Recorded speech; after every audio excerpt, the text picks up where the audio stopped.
Welcome back to Kopites Unfiltered. So this is the World Cup show. So obviously, as we know, Premier League season's finished now and the World Cup's just about to start in 2 days. So as per normal, I've got Scott with me again today. How are you doing, Scott?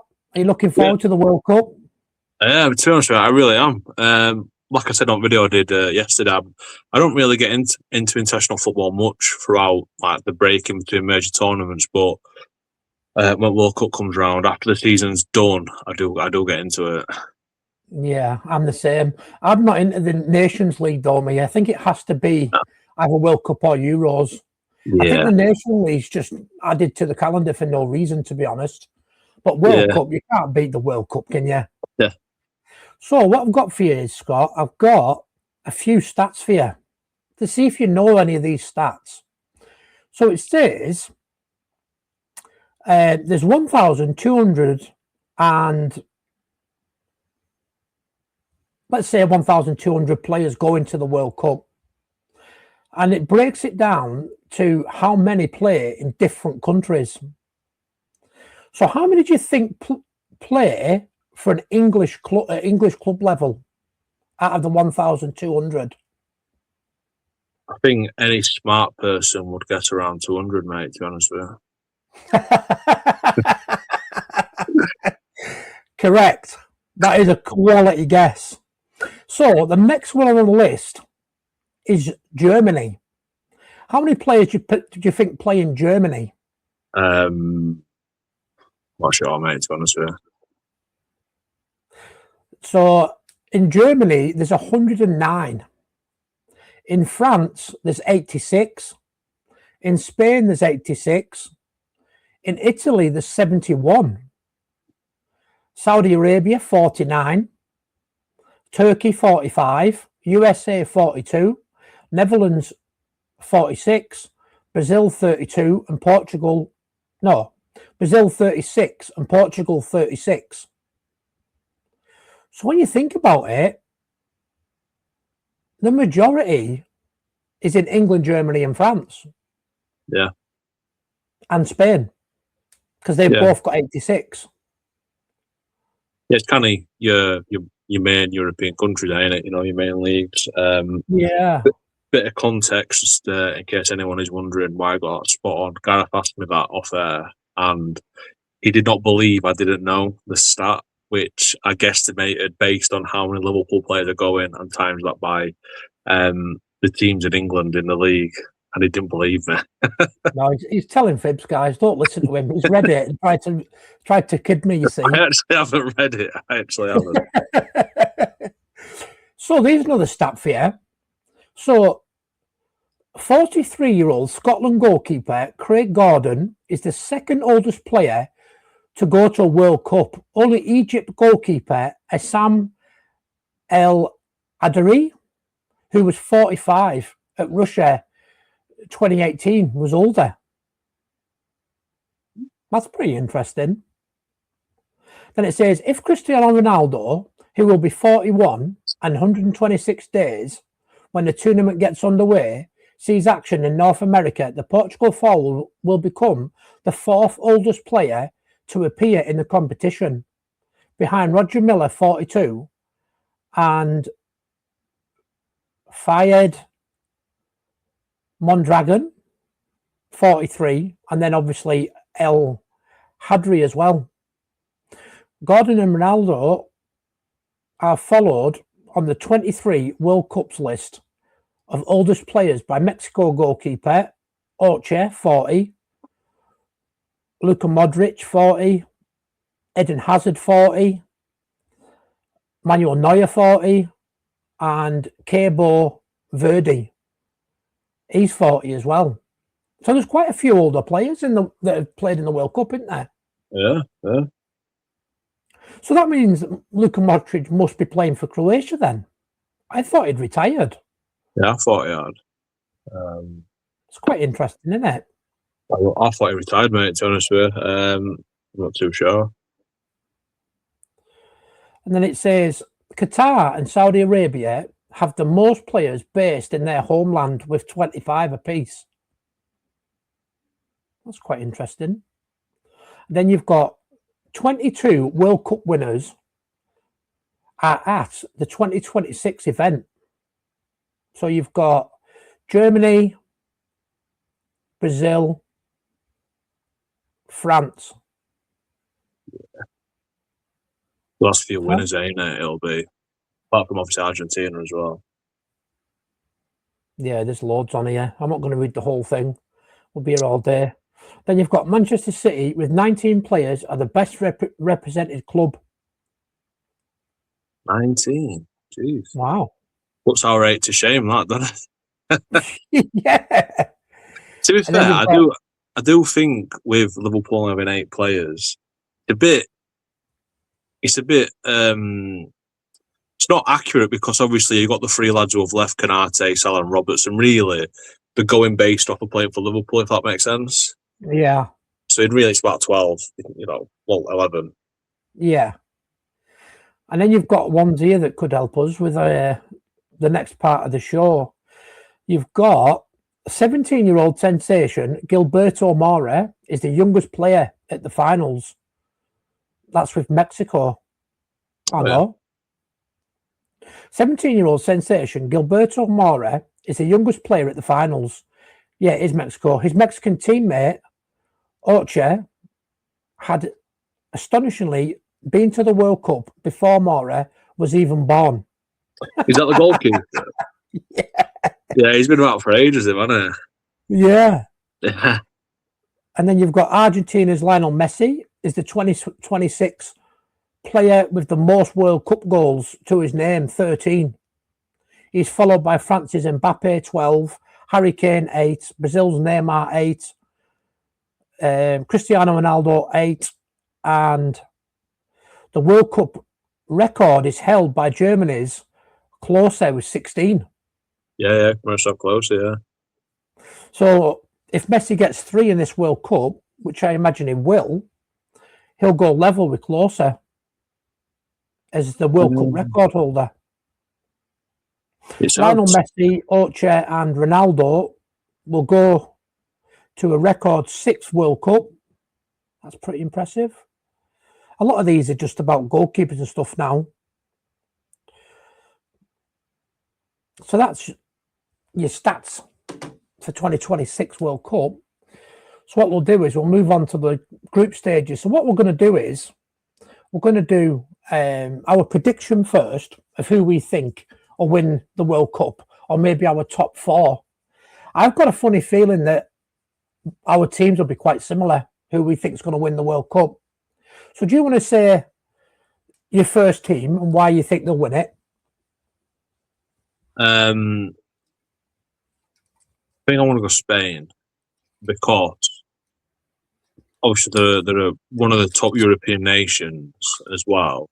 But from the European nations, they're probably more acclimatized to playing in the kind of American conditions with the temperatures in Spain. So that would probably be my top pick based off of that. Yeah, I think for me, I'll probably go with Argentina. I think Argentina are current world champions. Obviously, like we just said about Messi, he could be going for a joint record World Cup holder if he gets 3 in the tournament, which being Messi, you can imagine him getting at least 3 if they get to the latter stages.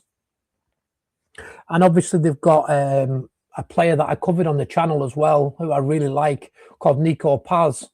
I think he's a massive one to look out for in this World Cup for Argentina. Mm. So who would you say is your second favourite team? I think it's hard to look past France just because of the squad depth they've got. They've got some absolute quality players. Probably a lot of their players off at bench probably start for most nations if they played for them. They've obviously got to latter stages consistently over the last 10 or so years in major tournaments, winning, the World Cup as well. They've got the Ballon d'Or winner in Dembele. They've also got likes of Mbappe. So, defensively, they've got some really quality options at centre-half as well. So, I think I'd go France. Yeah, I agree. I mean, if you think about Dembele, he's back-to-back Champions League winner, isn't he? So he's going to be absolutely buzzing. And there's quite a few the French players in that PSG squad, isn't there? So whoever's been playing in that PSG squad and won the Champions League, I think they could shine in this World Cup as well.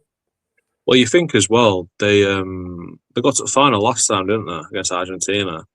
You know, that's when Mbappe scored the hat-trick, but we lost on pens. So, yeah, they're always there or thereabouts, aren't they, France, over the last, you'd say, 3 or 4 major tournaments. Yeah. Who's my second favourite? It's a difficult one, isn't it? I think you've touched on something that I hadn't thought about, and that was the climate. Now, I think you said something, was it 35 degrees England had been training in? That's a lot of heat, isn't it? I think they said like the temperature could rise to around 35. I've seen some of them say more. I think obviously it depends on the day itself, but you know, it's going to be difficult for Europeans. That's why I ain't said them yet, but my next 2 options are South American teams. Yeah, I know we were talking before we went live, and Brazil. We mentioned Brazil, didn't we? I think Brazil is a really good shout. They've got a really good team. They haven't got the same youth coming through though, have they? Like they used to have. A lot of them are aging players, aren't they? I haven't really looked at the squads properly, but like with people like Neymar, I don't know if he's gone or not. Yeah, he's took Neymar. But I think he picked an injury up, didn't he? A week, Neymar. But he apparently he's fit to go. I'm surprised they didn't take João Pedro at Chelsea. That did surprise me, to be fair. But you've got to think Ancelotti being the manager as well. So he's seen it time and time again when he's managed, you know, Real Madrid, even before like AC Milan. You know, he's took older, wise players and managed to get over the line in major tournaments. So I wouldn't, when you think on top of that, they've got players like Vinicius Jr., you know, obviously the Ancelotti effect, the South American aspect as well, you know, with the temperatures, it wouldn't surprise me if Brazil were the team that won it. What do you think about Alisson? Do you think he'll stay fit? He's only played 1 game, hasn't he? Yeah. He back. I think he played, obviously played that last game for us against Brentford. I think he played against Egypt the other night in a friendly match as well.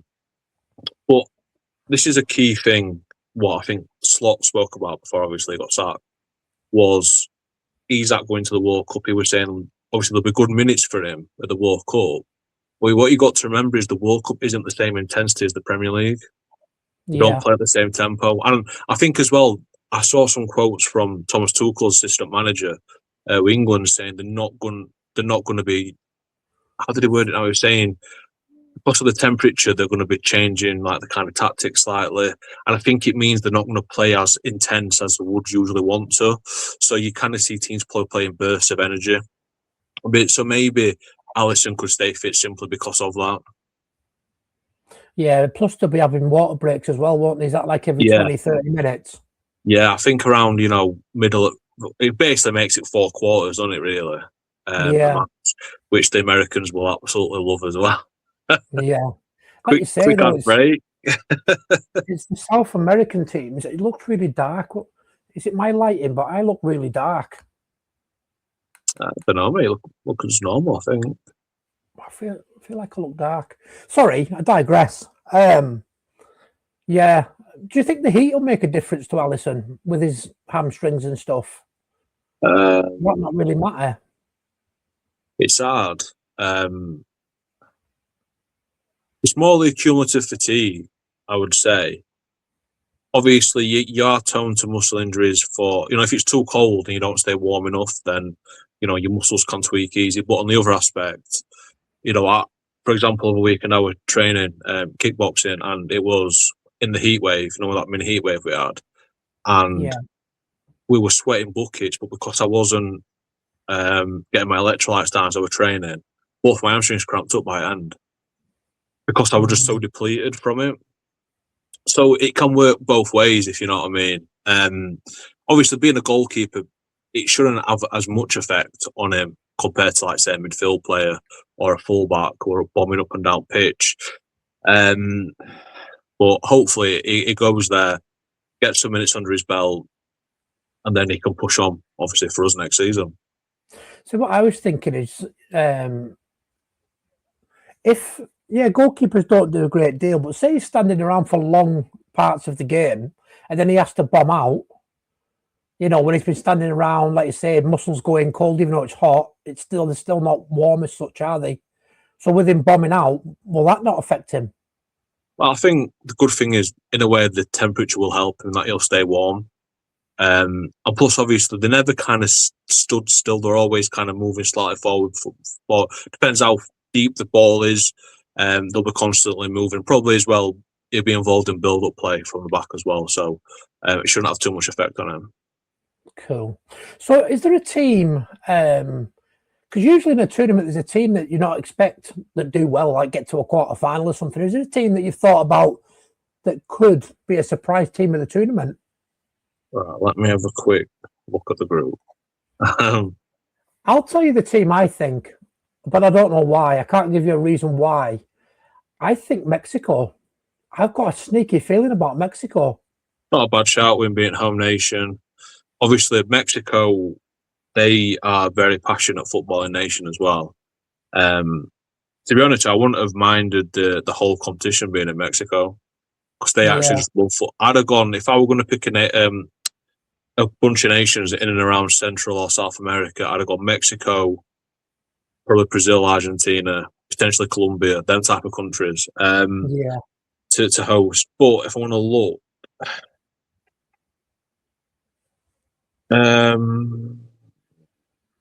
you know what? I wouldn't put it past Senegal. They've got a decent team, and realistically, in their group, they've obviously got France, which obviously probably the favourites to win the group, but they've got Iraq and Norway as well. So I wouldn't put it past Senegal to go far. See, I did say Mexico, but when I've been doing a little bit of research into players, I also thought about Norway as well, with them having Haaland and stuff like that.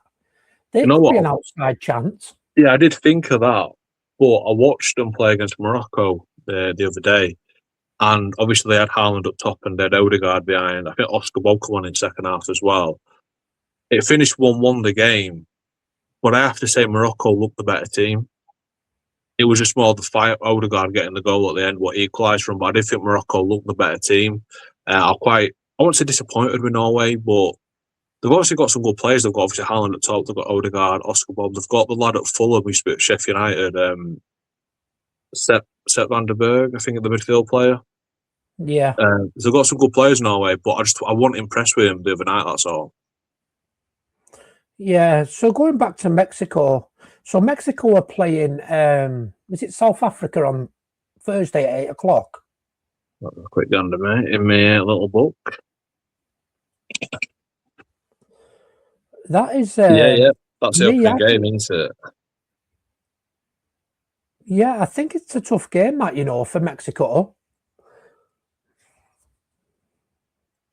I'm just looking now to see if I can see. I'm sure it's. You think at that group, in Group A, they are probably the two favourites as well in that group, I presume. Obviously, home nation, Mexico. It'd be a tough match. Yeah. They're a good side, South Africa. I think, again, they'll be used to the heat, won't they? Because it's quite hot in Australia and South Africa and New Zealand, isn't it? So Africa's Africa, isn't it? So I don't think they'd have a problem, really. I mean, it's not exactly called them Mexico, though, is it? Well, no, that's true. So, what's your thoughts on that one? Do you think? I'd think Mexico would win that game. Do you think quite comfortably? I wouldn't say so comfortably. We're Mexico being one of the host nations in the first game. There could be some obviously little jitters, pre-match nerves, but I'd probably put money on Mexico in that game. Yeah, I'm just looking now. I'll actually send you this article that I've just found. It basically tells you all the players that have gone from every team. Oh yeah. I'm just looking at the Mexico squad now. And the way I have noticed is quite a lot of young players are playing for Mexico. So let me just go back a sec. So the Mexico team, if I'm looking at it, I don't really recognise many of the players. Apart from Oche, or whatever you call him, or Oche, the goalkeeper, Edison Alvarez is a good defender. Yeah, wasn't he at West Ham? I think he was, wasn't he? Yeah, is it? Yeah, I think he's the captain, I think, yeah.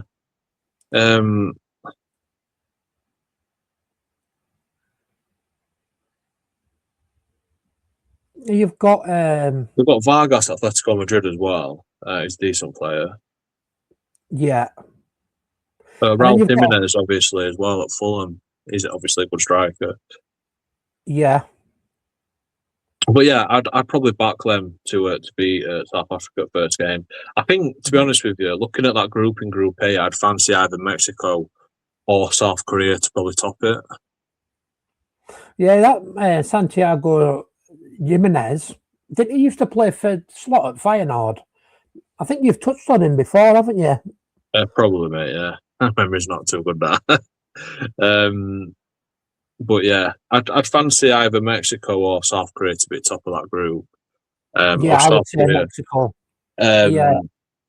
A decent outfit. Obviously, Son's still there as well. But then again, though, Czech Republic aren't a bad team, you know. Got some decent players, Czech Republic. Yeah, they have. They've got that Pavlovic, haven't they? He's a good player. Yeah, they've got some decent players. I'm trying to find the lad that I touched on, a young lad who plays for Mexico. I can't seem to find his name.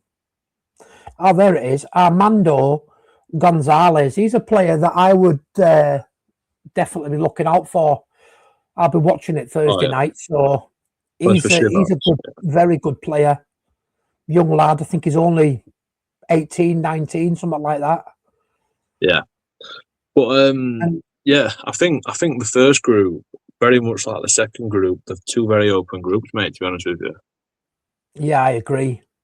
I'm just looking through to see if there's any more players we can maybe quickly touch on from this group. So if we go to South Korea, you've got Hee-chan Wang at Wolves.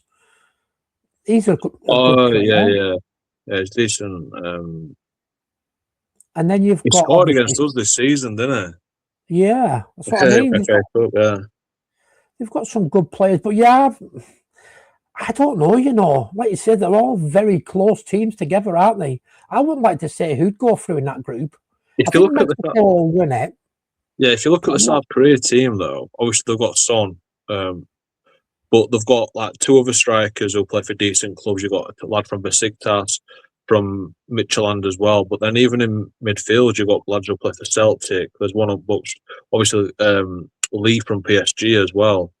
Hwang Mi-chan from Wolves. You've got a lad who plays in defence from Borussia Mönchengladbach as well. So like they've actually got some really good, decent lads who play at good level at South Korea. I always forget they've got that lad at PSG. Yeah, that's what I mean. I don't think it's going to be an easy group. I agree with you. Mexico, I think, do win it. But I don't know who gets that second spot. I'm starting to think South Korea might win it now, you know. Just looking at their team. And then I'm just looking at Czech Republic. They've got some good players as well. Yeah, Granit Xhaka at captain. Who's their striker now? That Czech, isn't it? Or whatever it's called, Schick at Leverkusen. Oh, Patrick Schick, yeah. He's a really good player. Yeah, they've got some decent lads. Obviously, Souček as well at West Ham as well. He's always a threat from in box, isn't he, Souček? He always turns up with a goal. Yeah, he does.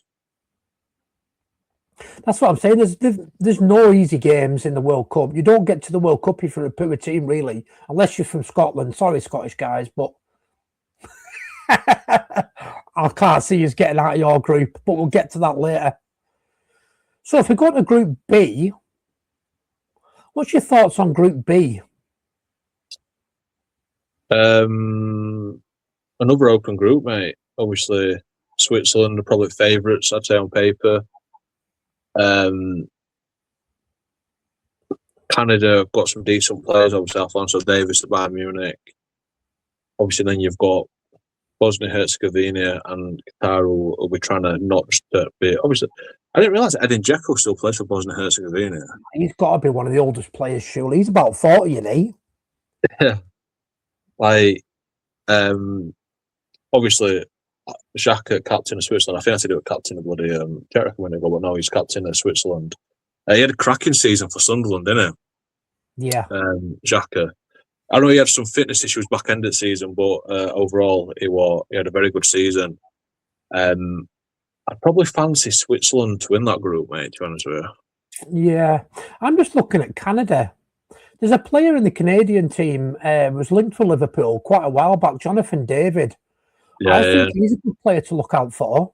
I think he's got a bit of pace about him, hasn't he? And he knows where the net is. Yeah, he played for we're at Lille. He played for before he went to Juve. Yeah. We played Lille that season, didn't we? And I didn't rate him. I wasn't overly. I wasn't sold on it. Didn't he? Yeah, he did. Yeah, he did at Anfield, but I think it was just like a bit of tapping. But his overall game, I want to improve. Obviously, it was. I don't know. Didn't come away thinking, oh, he's a top quality striker. There's one thing else that Canada have got. The manager, Jesse Marsh. He's a good manager. Managed in the Premier League, didn't he? Was it Leeds? Yeah, he managed Leeds. So he's got a little bit of know-how. The other manager, I don't really know. And I'm just looking at him now. I've never really heard of him. The Czech Republic is Miroslav Kubek. That name rings a bell, Kubek. And then you've got no idea. Oh, Thingy's manager of Qatar, Lopetegui, isn't it? Is that the guy who's manager Premier League? No way, I didn't know that. Is that the same? Juventus? I'm sure. Is that what I think it is? Or is it someone else? I'm thinking it's the one that used to manage Juventus. But I might be wrong. And then if you move down to... Yeah, he used to manage West Ham as well, Lopetegui. Yeah. He manages Qatar now. So there's a couple of the managers in there that have managed in the Premier League. And then if you go down to Switzerland, they've got a really good squad, Switzerland. They've got the lad from Leeds, Okafor. Then you've got Breland Bolo. He's another good player. You've got Itten, who's a good player from Fortuna Dortmund. Dusseldorf, sorry. You've got Xhaka. Zakaria. I think they've got quite a strong squad, really, haven't they? Did what's his face? Did the striker Mbumo get in? Because I know he had some visa issues, didn't he? Yeah, he's down on the list. Yeah. They've got some good players.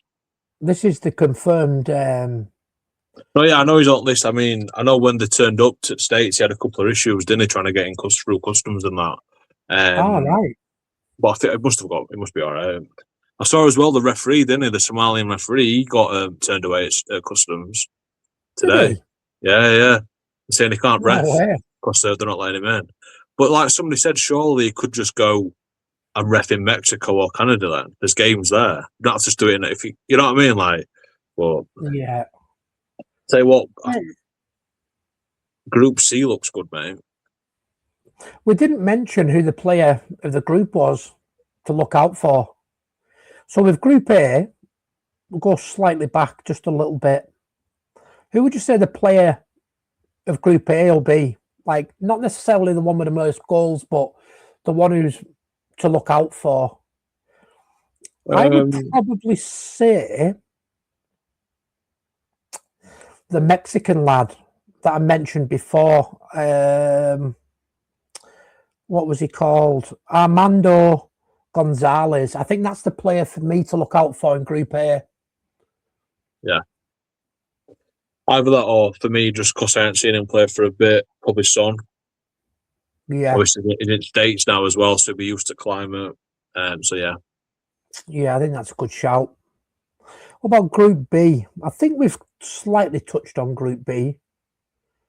For me, it's got to be a Swiss player. I would probably go for possibly Okafor at Leeds. Yeah, he's a good player, really good player. Yeah, he's fast and direct, isn't he? Yeah. He'll suit it. Then I think if Alphonso Davies is fit as well for Canada, I know he's got a couple of fitness issues, but if he's fit, he'll definitely be their main threat, I presume, with the lad up top as well, who plays for Juve. Then it'll be interesting to see what Dzeko's got left in legs for Bosnia. So, there's some good players, decent players in Group B. My problem with Edin Dzeko is, though, is he going to move much? Is he just going to hang around the 18-yard box? Well, he's going to need a good supply line, isn't he? Yeah, because I can't see him running much. But you'd think they'd play quite direct anyway towards him. So, yeah. So, before I rudely interrupted you were talking about Group C, Brazil. Yeah. One of our favourites. I think Group C is a really good group. I think Haiti will be the kind of whipping boys at group, unfortunately. But then you've got Brazil, who's obviously the favourites probably in this group. Then I think you've got two very good teams in Morocco and Scotland as well. Yeah. But remember what we said before. There's always a shock team. How do we know Haiti's not going to finish second? I just know they're not going to finish second. Just know they're not. So, do we know? You've got the fixtures there, haven't you? Who Brazil play first? Is it Morocco? And then Haiti play Scotland? Is that how it works? Yeah, Brazil have got Morocco first. Haiti have got Scotland. So you think from a Scotland point of view, they have to get off to a winning start in that game, get 3 points on board. And you'd think if they could beat Haiti, which they probably will, and they're going to probably have to get something against Morocco as well. If they do that, it should get through from a Scotland point of view. Because then the last game is against Brazil. So do you think Brazil are getting 9 out of 9 then? Or do you think Morocco could maybe take 2 off them? Well, if you remember correctly, I think in last World Cup, Morocco got to quarters or semis, didn't they? They did really well. They've got a really good team, Morocco. Obviously, Hakimi's there, one of their main players. They've got some other good players in there. We were linked with one of them, I can't remember who it was, but one of their attackers we were linked with at one point. But yeah, they've got some good players, Morocco. It wouldn't surprise me if they shock a few again and get to latter stages. But you'd presume Brazil would win comfortably against Haiti. You'd probably say they're going to beat Scotland as well. And but I think Brazil's toughest game will be Morocco in first one. I'm trying to think of the lad that I covered on my my series. Well, if you look at Scotland's team, though, they've got some really experienced players for Scotland. You think, obviously, Andy Robertson at the back, captain. They've also got other players, which the lad who it makes like it's Andy Robertson, it says Tottenham now. Oh, I watched his video. It's short to Tottenham fans. Yeah. On YouTube last night. It made me feel a bit sad. They've got Kieran Tierney as well. I think he's a really good player. Used to be at Arsenal. Shame it didn't work out for him there. But you think in midfield, I think they're a bit underrated, Scotland. And there you've got John McGinn. You've got Scott McTominay, who's now at Napoli. He's a really good player. Since he's left United, he's kicked on, hasn't he? Got Lewis Ferguson at Bologna, who's done well over there as well. They've got Ben Doku, who used to be at Liverpool. But one big miss for them is going to be, what was the lad's name? He used to play for Brighton, went to Napoli as well. He's injured. Used to be at Chelsea. Little midfield lad. I can see his face. I can't think of his name. I know you mean as well. Because they brought Darren Fletcher's son in as a replacement. I'll tell you what does impress me, and I didn't know he'd gone to Rangers, that Lawrence Shankland. Yeah, he's just moved from Hearts, hasn't he? Yeah, he's a really good player. He could be a player to look out for Scotland. He knows where the net is, doesn't he? Yeah, he's a good player. He just needs service, though, doesn't he? That's the key thing from Scotland. Looking at some of these Scottish players, mate, I didn't even realise some of them had moved. Billy Gilmore. He's the lad who was injured. I didn't realise Shea Adams was playing at Torino either. Yeah, is it Torino? Yeah. You know, they've got some decent players who play at good level. The thing is, from Scotland, I remember at Euros, they just sat back and defended way too much. Yeah. They need to go at teams. They've got some good quality players, Scotland. They need to have that courage, because they're going to have one of the best fan bases probably over there. You know, they were electric in Euros, them Scottish fans. Yeah, so the Tartan Army's brilliant. Yeah, they just need to play with no fear. And I think it's really good for them they've got Haiti first. So at least then they can go at them and, you know, really, they shouldn't really be fear. And then they'll hopefully get some momentum from that match. But I think Brazil will win the group. And I think it'll be a shootout between Morocco and Scotland, who can get most points from the Haiti-Brazil matches, who will go through. Yeah, it could even come down to goal difference as well, couldn't it? Yeah, it could do, mate, yeah. I'll tell you what I do like for Scotland as well, that Aaron Hickey. I think he's a good player from Brentford. Oh, yeah, yeah. And then you've got Nathan Patterson. He's another good player. Like Everton? Yeah. Yeah. He used to play for Rangers, didn't he? Yeah, they've got some good players, Scotland. Like I said, it's just more mentality. Because I remember in Euros, they were quite frustrating to watch at times, but they just sat back and defended way too much. The problem is you think of some of the teams that are going to come up again, especially for Brazil, but even Morocco, they've got quality players. So if you just sit back and let them have time on board, they will open you up at some point. Is there anybody in the Haiti squad that you think could surprise people with? I'm just looking at the squad now, and they've got quite a few players playing in Europe, haven't they? You've got Bellegarde at Wolves. Yeah, there's a lad at Wolves. There's a lad at Sunderland. I've just seen another one as well. Young Boys. I know it's not really a big club, but then you've got one for Ghent. So there's a few in there that are playing European football. But yeah, I think I agree with you. I think Brazil, and for me, it'd have to be Morocco. Unfortunately, I can't see Scotland going through. I think they'll finish third, but I don't think they'll get enough points. I really want Scotland to go through. I can see. I think they're going to have I think they need to beat Haiti comfortably and build from that momentum going into the Morocco game. I'm from this group, if I had to pick a player I'm most excited to watch, I just keep thinking of Scott McTominay's overhead kick in that qualifying match, that playoff match. Yeah, I was thinking the same. You know, since he's left United, he's been absolute quality. And I remember at the time, when he was leaving United, he was Scotland's top goal scorer in qualifiers, and he was starting to put the goals in at United as well. And I said to my mate, it was United, and I said, he's your best midfield player. And they were like, oh, he's not good enough and all this. He's gone to Napoli, and you know, he's God over there. Like, they love him. Yeah, I think it's because he gets more time on the ball, doesn't he? I think we've discussed this on previous Kopites Unfiltered. I think if Curtis Jones goes to Inter Milan, he will rip up the Italian league. Yeah, I think he's too quick, he's too tricky, he's got too much energy. I think he'd be brilliant in the Italian league. Not that I want him to go, but if he did, I think he'd be brilliant. Oh yeah, definitely. So now we're on to one of the host group, Group D. So you've got America, Paraguay, Australia, and Turkey. So do you want to start off with America? What do you think of America? Well, they've got a good coach to start off. They've got a few players who'll play obviously in England.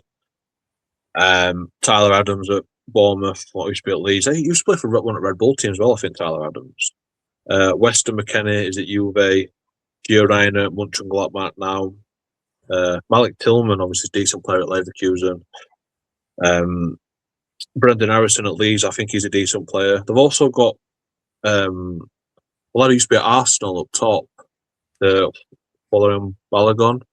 He's at Monaco now. He's a decent striker. Yeah. To be fair, I quite like Ricardo Pepsi at PSV as a striker. Yeah. I think he's decent. I was just about to say that. For me, he's the player for the American team. But then they've got Christian Pulisic as well, and also Weir at Marseille. So they've got some decent players. If you go further back, obviously Chris Richards at Palace in defence.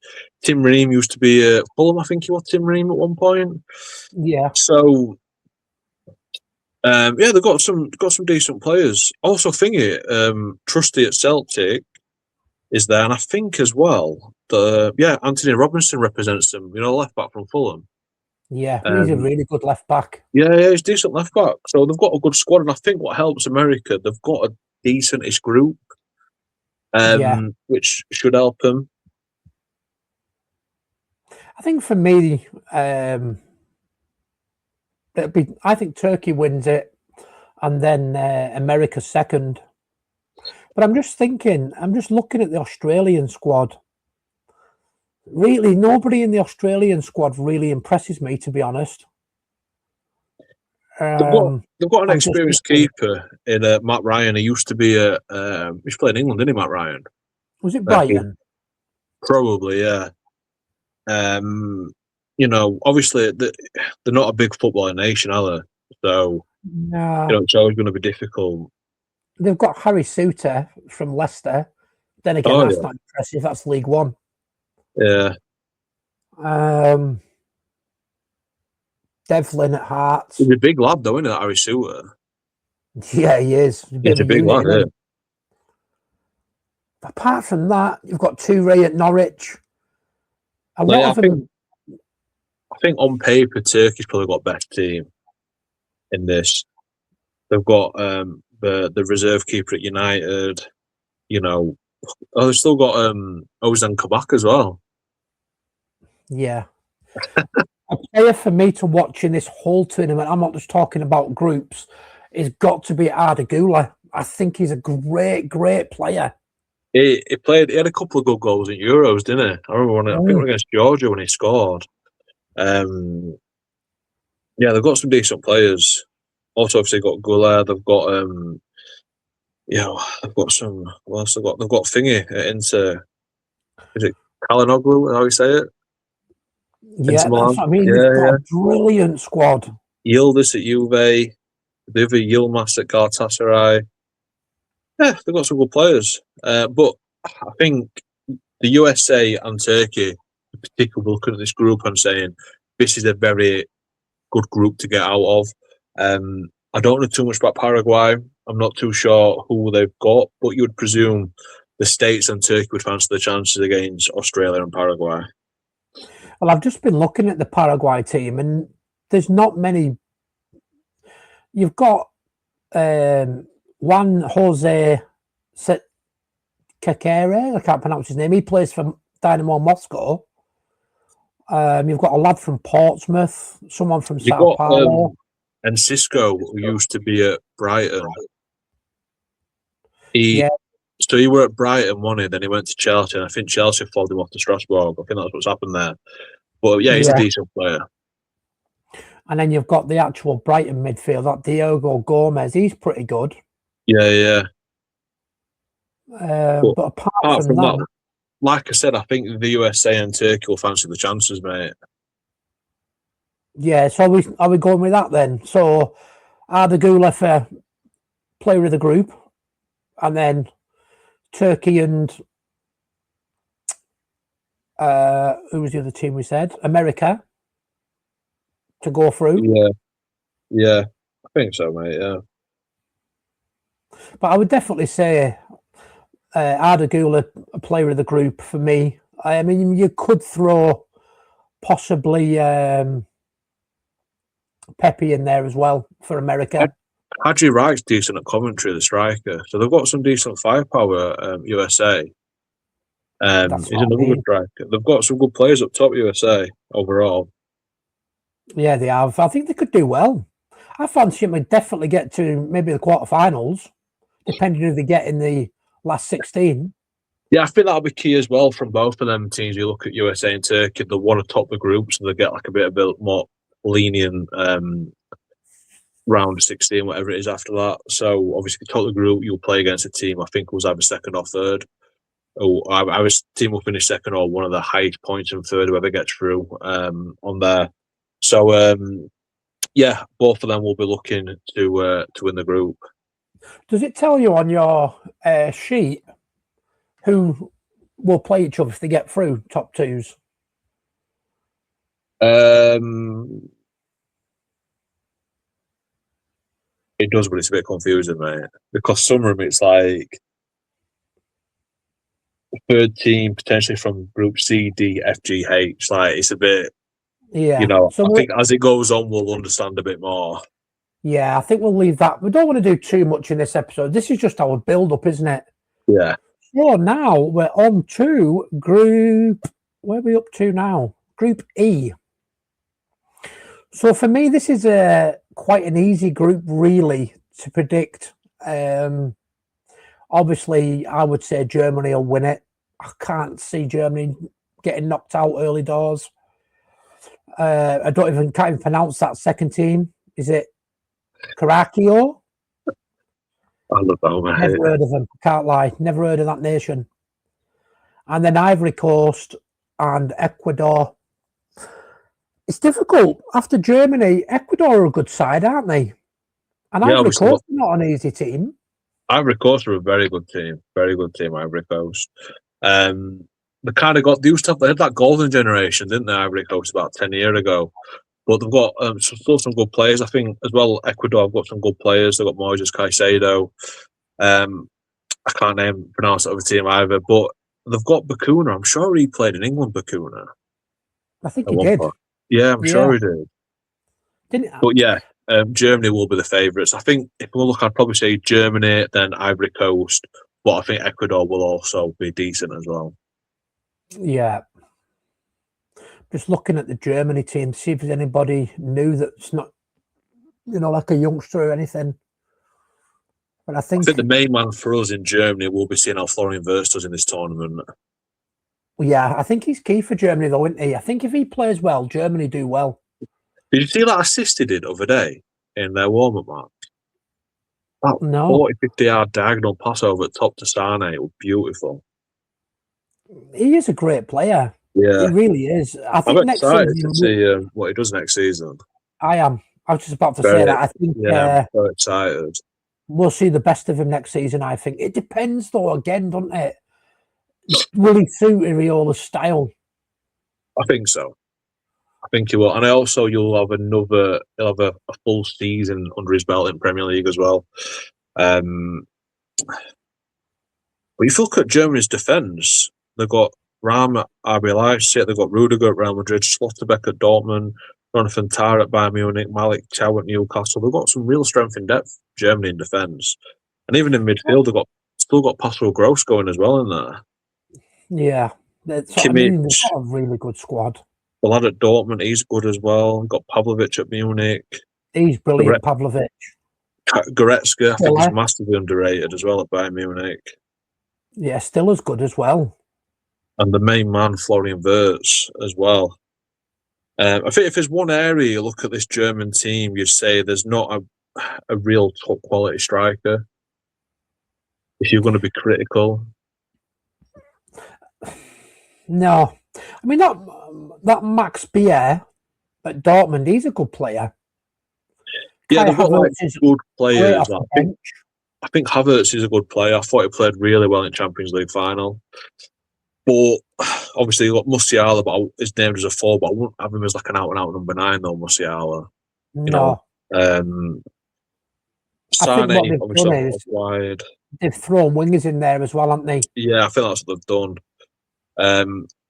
I think, to be honest with you, Germany's probably best striker, even though he's had a very up and down season at Newcastle. I think Wattamada, if he was still playing in Germany, I think he'd be one of the best strikers in Europe. Yeah. I have no idea why Eddie Howe stuck with midfield. Makes no sense to me. No, I think he might go from Newcastle this summer. Yeah, I won't be happy if I were him. But obviously they've got Nagelsmann as manager, who got a lot of experience for a very young age. Yeah, he has. Yeah, he's still young. He's still under 40, you know. Yeah, he's like in his 30s, I think. Yeah, Kukureko. I don't know anything about him. I'm sure one of them Bacooners used to play for someone like Huddersfield or something. I'm sure they did. They've got a few lads that play in Europe, but again, I don't really know anything about them. They've got a lad from Rotherham in midfield. Gianni Marta. Yeah. You've got someone from PSG. Oh, they've got Chong at Sheffield. He used to play for Luton Town. I think he was at Man United originally. Yeah, he was. Yeah, he's not a bad player. Thing is, manager Dick Advocate, didn't he used to manage like Sunderland or someone? Dick Advocate. I think he did. Yeah, I'm sure he did. Sporting director at Rangers as well. Wanted to manage Rangers as well. But I think Ivory Coast have got some real firepower up top as well. They've got Dallo at United. They've got obviously Yan Diomande, who was a player we potentially could be watching quite a bit over this tournament.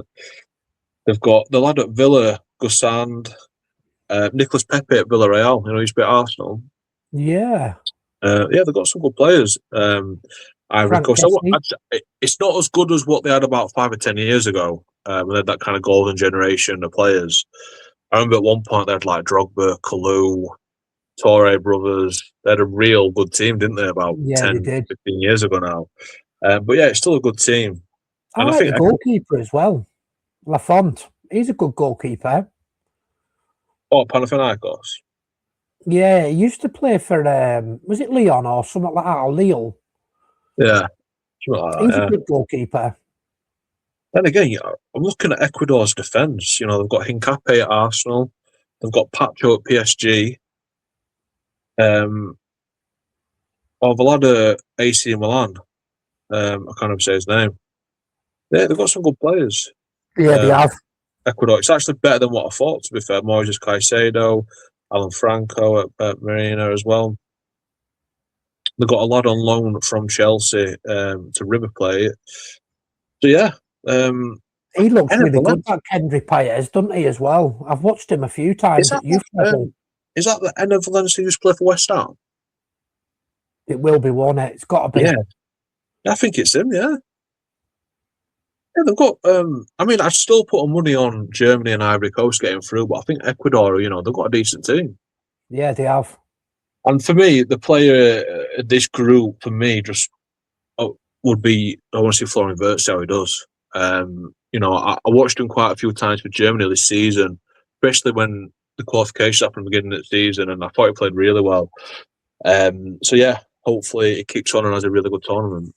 Yeah, definitely. And then obviously as well, we want to see Yan Diomande do well. So for me, I'd go for Yan Diomande.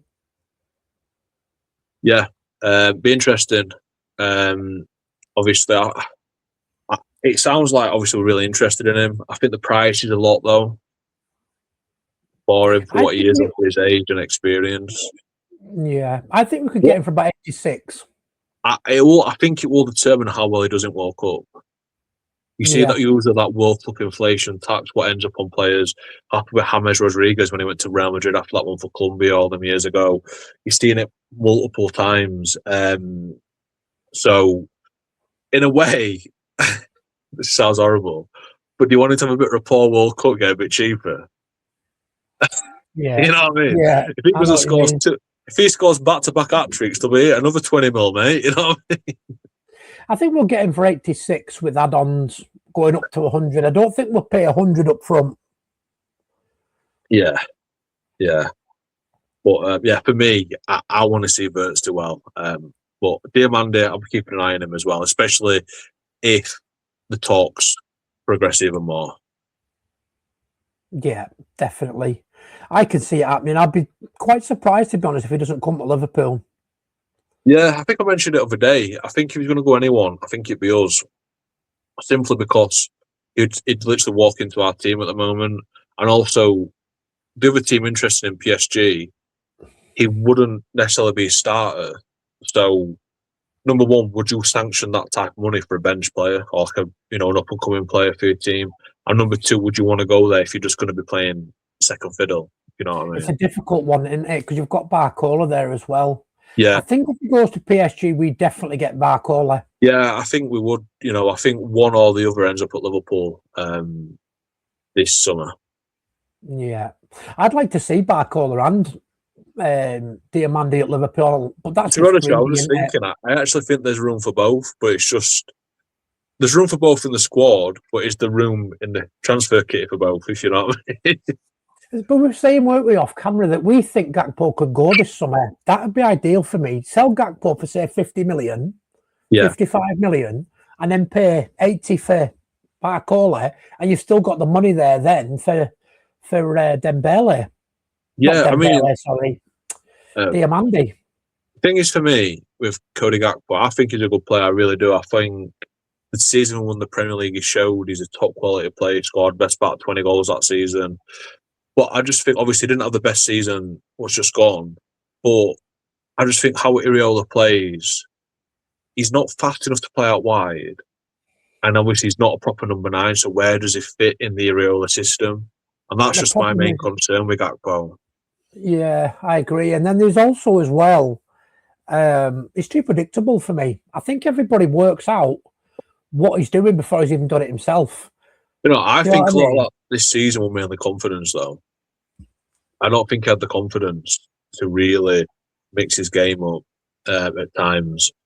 But I'm sure, like I said to you off air, I'm sure he scored a couple for Netherlands last night. But I can't, without checking, I don't know. But kind of brings us on nicely into Group F, mate, I think. Group F, yeah. So, I'll let you start off because I know that you are dying to talk about the Netherlands. Well, I think this Group F we should rename, not Group F, Group LFC, simply because pretty much all the Liverpool players are in this. We've got the Netherlands in there with 3 players from Liverpool in there. We've got Endo with Japan, who's back now fit, and Isak, who's off with Sweden as well, and also you've got Tunisia in there as well. But Netherlands, obviously you've got Gravenberch, who's just signed a new contract at Liverpool. You've got Van Dijk, for me, who's still far and above any other defender in Europe. And like I said, Cody Gakpo up top as well for them. I think they'll be favourites in this group. I'll be excited to see how Isak does for Sweden. I'll be honest. I want to see him go and just, be involved, play some football, get more team training and maybe nick a goal or 2 as well. But, I think Sweden have got a good squad, though, overall. They've got a good thing about Sweden have got on from Isak's point of view as well. They're not solely dependent on him. They've got Gyökeres as well up top. So, they've got some good players, Sweden. They've got that Berg as well, haven't they? He looks like a good player from what I've read in midfield, attacking midfielder. Where is he? Sweden. Is it Sweden I'm thinking of? Or have they got him down as a striker? Or I might be thinking of a different player. No, I'm thinking of a different player. The lad I'm thinking of is Bestfort Zinelli from Union St. Gallen. I think as well, got players like Anthony Elanga at Newcastle. He's absolutely rapid. They've got some good players, Sweden. And they've got Bergwall at Tottenham as well in midfield. Yeah, they're a good team. They're a very good team. But I think the favourites will be the Netherlands in this group. I agree with that. And I would say Sweden second. But I'm just looking at the Netherlands squad. They've got some really good players, like Denzel Dumfries, who's been linked to Liverpool. He's a brilliant right wing back. So fast. Then you've got Hato at Chelsea, Jurrien Timber at Arsenal, Aki at City. The only probably criticism you'd have on this is they've not really got a standout world-class number 1. I think Verbruggen's good at Brighton. I think Mark Flecken's good at Leverkusen and Robin Roof at Sunderland. They're not really top world class players. But defensively, you've got Van Dijk, they've got Van Hecker as well at Brighton, who's been linked with Tottenham. Nathan Ake's still going. They've got Van der Ven at Tottenham as well. Obviously, you said Dumfries, who looks like he's going to Real Madrid. Then Gerald Hatto at Chelsea. I thought we'd have signed him when he was on the move. And I think Timber, I think he's just been ruled out for injury at Arsenal. Right. I think his brother's in there as well, isn't he? Quinton. Then even in midfield, you've got players like Frankie de Jong, Reinders, Clive at Bournemouth, I think, quality. I mean, you said Tim Roberts. Yeah, Krugmeiner's, Liverpool, didn't he? Yeah, he's a very good player. Then obviously Gravenberch. I think that Martin Darun at Atalanta's decent as well. I like that Matt Weaver as well. I think he's a good player. Yeah, he's a good player. Probably the only other criticism you're saying this squad is there an out-and-out number 9, really? Obviously, you've got Gakpo, you've got Marlon, who used to be at Villa. He's a very good player, more like a wide player, though. I do like Brian Brobby at Sunderland. You know, he used to be at Ajax, big physical lad. Yeah. Noah Lang's good. Memphis Depay is obviously he's knocking on a bit now. Wout Weghorst at Ajax used to be at Man U, I think, didn't he? And one player as well who I think Liverpool should sign is Somerville at West Ham. You beat me to it. I was just about to say that. I just we should be all over in there that you've been campaigning for, isn't there? Yeah, Somerville, mate. We really should be all over him.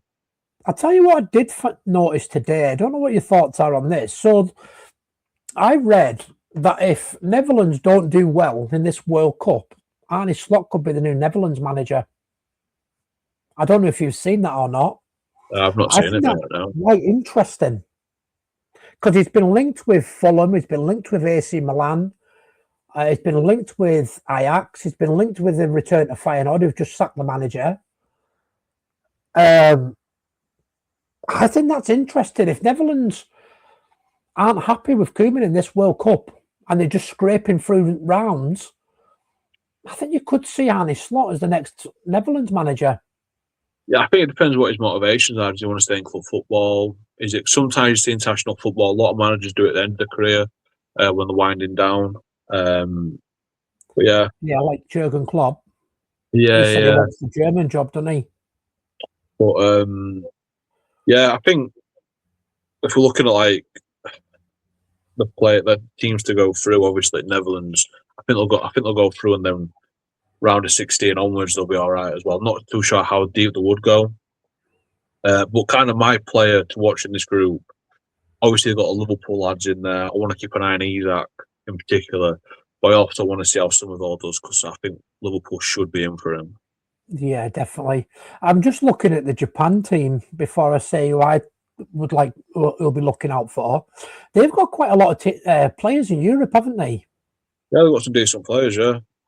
They've got the lad at Ajax, Atakaru or something. They've got a lad at Feyenoord, another lad at Ajax, a lad at Copenhagen, Southampton, Celtic. Kamada's a good player as well at Palace. I think he's just left Palace actually, but yeah, he's a good player. What about Endo? How do you think he'll do? Because he's been out for quite a while, hasn't he? Yeah, I think he's been training though, hasn't he, a bit more. I think he'll be all right, to be fair. You know, it's not going to be the same intensity as the Premier League. So, yeah, I think he'll do okay. And I think, obviously, it'll be mainly pride for him to lead his country at a World Cup after the injury that he's had. So, yeah. What's your thoughts on him at Liverpool? Do you think he goes in the summer? No, I don't. I think he'll see his contract out, mate, to be honest with you. He's not got a year left in his contract. I just don't see us making much money off him, to be honest. No, we only paid about 10 for him, didn't we? Yeah. Just looking as well, you've got another lad at Eintracht Frankfurt who's good, Ritsu Doan. He's a good player. And you've got the lad at Leeds. There's quite a few that play in the Eredivisie, isn't there? I did actually touch on a Japanese player. I'm just trying to find his name. I didn't know how many players. Yeah, you've got Maeda at Celtic as well. He's a good player. Who is the lad that I covered? I did that many players in consecutive days. I can't remember who the Japanese lad was. It's just not coming to me.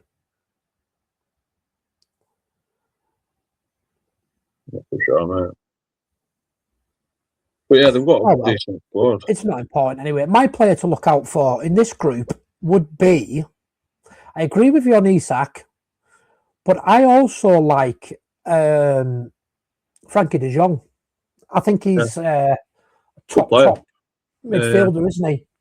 Yeah, really good player. But he must be knocking on a bit now, Frankie de Jong, sure. He's been around for ages, hasn't he? Yeah. We haven't actually touched on Tunisia. Or did you touch on him?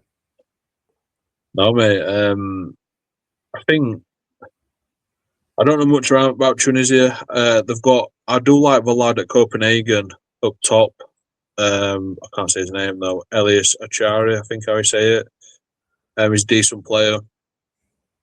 But I think the top two in this group will be the Netherlands and Sweden, with Japan third, and I think Tunisia will probably be the weakest out of the four. Yeah. So on to Group G. We've got Belgium first. What's your thoughts on Belgium? They had a great team, didn't they? Yeah, but a lot of them have retired now, aren't they? Yeah. Yeah. So you've obviously got Courtois. I'm just looking at their manager is Rudy Garcia. I've heard his name before. But yeah, they've got some good players. They've got Courtois, obviously, Slint Sticks. I really do like Lammers at United, the keeper. Yeah, he looked good, didn't he? I think he's decent. They've got Castagna, they've got the lad at Brighton, Maxim de Kruijper. I think he's a fullback, isn't he? He's a decent player. Yeah, they've got a decent squad. Obviously, De Bruyne still go in. Onana at Villa, I think if he stays fit, he's a good player. Look, I don't know what shape Lukaku still is up top. They've got players like Trossard as well. So yeah, I think it's quite an open group list, to be honest with you. Obviously, Egypt's in there as well, with a certain ex-Liverpool player in there, in Mo Salah. Then obviously Iran and New Zealand. I'd probably say Belgium and Egypt would be like the top two, but I wouldn't write Iran off. They've got I'm trying the last World Cup. Well, it might have been the AFCON I was watching. Is Iran in the AFCON? Have I remember that right? AFCON. Iran. Yeah, it might have been there where I watched them, but they looked okay. Iran. Obviously New Zealand haven't got the biggest pool of players. Obviously they've got Chris Wood up top, probably their main man. Then again, I thought New Zealand looked okay against England in their shape when they played England last weekend. They hold the shape well, don't they? Yeah, they're a good, hard-working team, New Zealand. But I would say Belgium and Egypt would probably be the top two. Yeah, you would think so.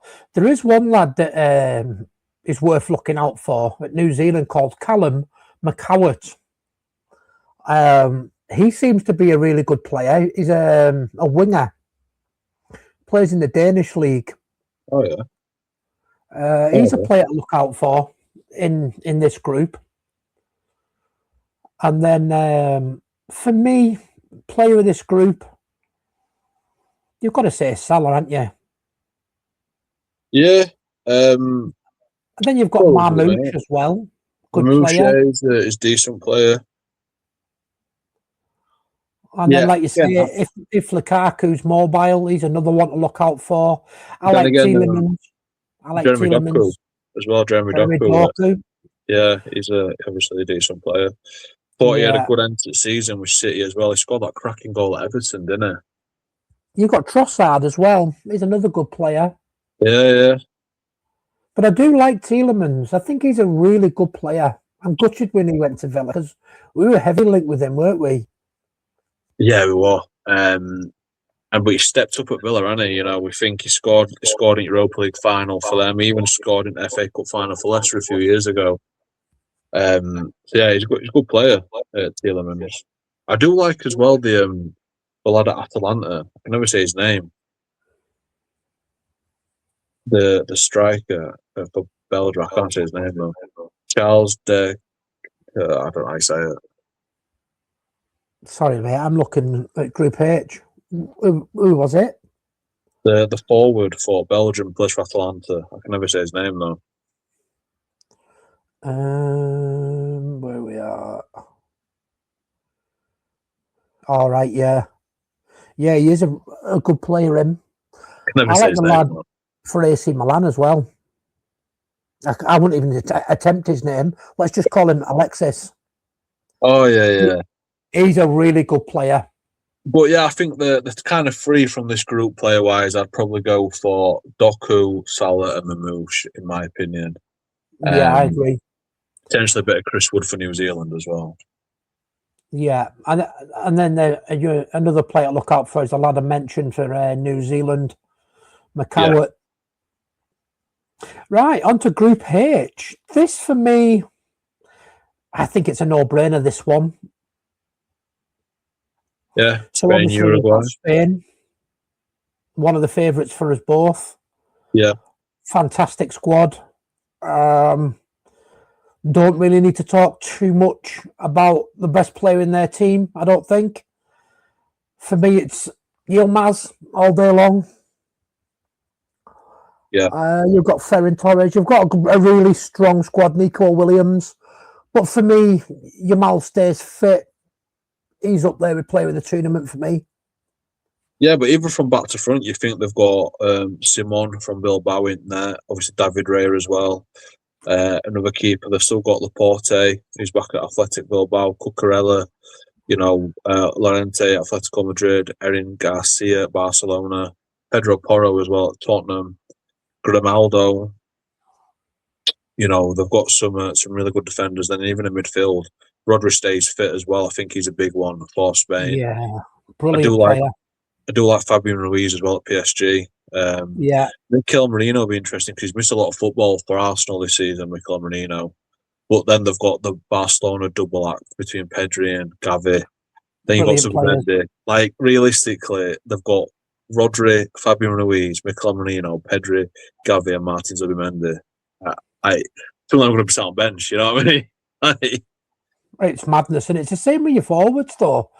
There's not one poor forward, really, in that Spain squad. Yeah. You know what? I like the lad from Sociedad, but I can't say his name. Oh, yeah, he is good. Orizabal, is it? Yeah, something like that. But, yeah, I like Ferran Torres as well, though. Yeah, he's a good player, Ferran Torres. You split Man City, didn't he? Yeah, really good player. But I also like Dani Olmo at Barca. He's a good player. More like an attacking midfield player, though, I'd say, rather than forward. But yeah, like I said, Nico Williams, Jamal. I think Pino's good at Palace as well. Yeah. But yeah, obviously they won a favourite tournament. I think the other team to go through in this group will be Bielsa's Uruguay, and I'll be interested. Well, I'm hoping Darwin Núñez has a good tournament. Not just because obviously there's been talk about Liverpool. I don't think it's going to happen, but I just really am a big fan of Darwin Núñez. Who do you think starts in goal for the Spain team? Do you think it'll be Unai Simon, or do you think it'll be Raya? I think it's Simon, mate, to be honest with you. I like him. I think he's a great goalkeeper. Yeah, good keeper, isn't he? I don't really know a great deal about Cape Verde. That's it, mate. I'm just looking through their team now, and I don't really recognise any names. No. Saudi Arabia, I don't know any Saudi Arabia. I don't follow the Saudi Pro League. Like I said, mate, I think your top teams in this is going to be Spain and Uruguay. Like you said, Yamal, star player in there. Obviously for Uruguay as well, you've got, for me, one of the best midfield players in the world in Fede Valverde at Real Madrid. I think he's absolute quality. Yeah, I was just about to say that. I think for me, if you're taking out Yamal let's just say the Spain team, for me, Valverde is the player of that group outside of Spain. Yeah. You know what? The lad, if it's the guy I'm thinking of, that Nicolas de la Cruz at Flamengo, I think he's decent as well for Uruguay. Yeah, they've got a good team, Uruguay. They always have. And for a fact, they'll come in fit and firing. Bielsa will have them playing intense football. And because they are like a South American team, you suspect the kind of conditions would suit them more than other teams. Yeah, I like Bielsa. I think he's a really good coach. Yeah. So Now we're on to Group I. So this one I think is quite a good group, really. I mean, you've got France, you've got Senegal, and then you've got Norway as well. So I think this is quite a strong group. Yeah, obviously France you'd suspect at favourites, one of the favourite for a competition. I think, like I mentioned earlier, I think Senegal could go on a run. I think they've got a decent team. Obviously, they got to the AFCON final, which they won on penalties in that controversial match where they walked off. But like you said, Norway, they've got some really good players. Obviously, Haaland, Odegaard, Oscar Bob, the lad at Fulham in midfield as well. But yeah, for me, looking at this team, well, this group, I'll say, I think Elise is going to be one of the top players. Brian had a fantastic season for Bayern Munich. Obviously, then you obviously got Haaland as well and Mbappe. But Dembele at France as well, he's a very good player. Obviously, Ballon d'Or winner. I'll tell you, there's quite a lot of players I like. That Patrick Berg was talking about before that I thought was for Sweden. He actually plays for Norway, and he plays for that Bodo Glimt. Oh yeah, they're a decent side. They've surprised quite a lot of people, haven't they, this year in the Champions League or last year? Yeah, the thing is, I think with Bodo Glimt as well, it's a tough place to go, isn't it? Because where they're based. But yeah, they're doing all right. To be fair, that Patrick Berg is definitely one to look out for. He looks like a real talent.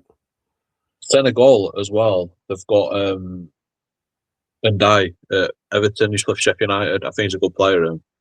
Yeah, very good player. You've got that Sarr as well at Tottenham. He's a good centre back. Is he a centre back? I thought he was a centre back, but is a midfielder on this? Yeah, I think he's he plays a bit of both. But I think they've got have they got Ismail Sarr as well at Palace? Yeah, he's a cracking player, isn't he? And then you've got the brilliant player. He was brilliant at Watford as well, wasn't he? The player for me, for Liverpool, is that Lamine Camara. I think he's one you should look out for because Monaco, because they didn't get in Champions League, they've got to sell. So we will definitely leave Monaco this summer. Yeah. But where obviously, is he going? As well, you've got Sadio Mane in there as well, ex-Red. So, hopefully they do Mane, okay. Yeah, forgot about Mane. Yeah, I think he's captain, isn't it? I'm sure he is. Brilliant player. Even though he's 32 now, is he? I know. Still a brilliant player. Koulibaly's captain, I believe. I know he used to be at Chelsea. Where Chelsea went to from Napoli. I think he's in Saudi League now. But yeah, Koulibaly. Yeah, good player. Then you got Nicholas Jackson, another good player. But yeah, I think France will be the favourites, obviously, and I think it will come down to Senegal or Norway for the next spot. Yeah, I think that'll be a good battle. That so they obviously play each other. I think it's the second game in that group. That'll be a tough game. That I think if whoever wins that will finish second. Yeah. So player of this group, who are you going for? You're going for the obvious in Haaland. Are you going to go for somebody different? I think Elise, mate, to be honest with you. Elise? Yeah. Yeah, Dembele, quality player, isn't he? Yeah, Elise and Dembele. I want to put that Patrick Berg in there as well. I think he's got to look out for Norway. So, Group J, we're nearly there, mate. We've got Argentina, Algeria, Austria. First time they've been in it in about 60 years or something in it. Is it? And then you've got Jordan. So this is a landslide for Argentina for me. Austria managed by Ralph Rangnick, aren't they? Ralph Rangnick, yeah. Isn't he sporting director at somebody as well? Yeah. Did he United interim? Am I right? At one point, yeah. Yeah, he did, yeah. Well, you know what? I wouldn't write Algeria off, though. Algeria are a decent team. Yeah. Riyad Mahrez. There's a player that I touched on my player list from Algeria. I'm just trying to find his name. You've got obviously Rayan Nouri. Yeah, you think Argentina though, obviously Martinez in there. I do like that Rulli, who was at Marseille keeper as well. I think he was at Ajax at one point. Defensively, they've got some good players as well. They've got another lad from Marseille, but they've also got Sandro Martinez at United. Otamendi at Benfica used to play for Man City. Yeah, that's the lad there that I'm thinking of for Algeria. Ibrahim Maza plays for Bayer Leverkusen. He's supposed to be a good player. And then you've got Guardiola's daughter's fella as well. Riyad Nouri. Yeah. That's who Guardiola's daughter's apparently dating. You've also got Cristian Romero for Argentina. How do you think McAllister's going to do in the World Cup? I think he'll do all right, mate, to be honest with you. They've got some good midfield players, I think, Argentina. They've got Rodrigo de Paul, who's at Inter Miami now, but I think he was at Atletico Madrid previously. I do rate Enzo Fernandez at Chelsea. I know a lot of people don't, but I think he's a decent player. They've got Lo Celso at Betis, who split Tottenham. Obviously, McAllister as well. Paredes at Boca Juniors. Paredes who split PSG? That can't be him, surely. Is that surely not him? I think it is, you know. Is it him? You're right. I think so, yeah. Wow, they're still going. But up top, you know, they've got Alvarez as well. Obviously, quality player. They've got Simeone. Obviously, Messi as well. But yeah, I think McAllister will be okay at World Cup. It'd be interesting how he does, and it'd be interesting what happens in next season, because I do think he'll improve under Iraola, but it depends if we cash in now or not, if you know what I mean. Yeah. But yeah, like I said, Algeria, they've got some good players as well. But I won't write Austria off either. They are a decent little team. Yeah, they've got Arnautovic, haven't they? He's still playing. He's like 37. Yeah. 133 caps he's got. No, they've got some decent players, like you said. I think have they still got David Alaba as well? Yeah, Alaba, yeah.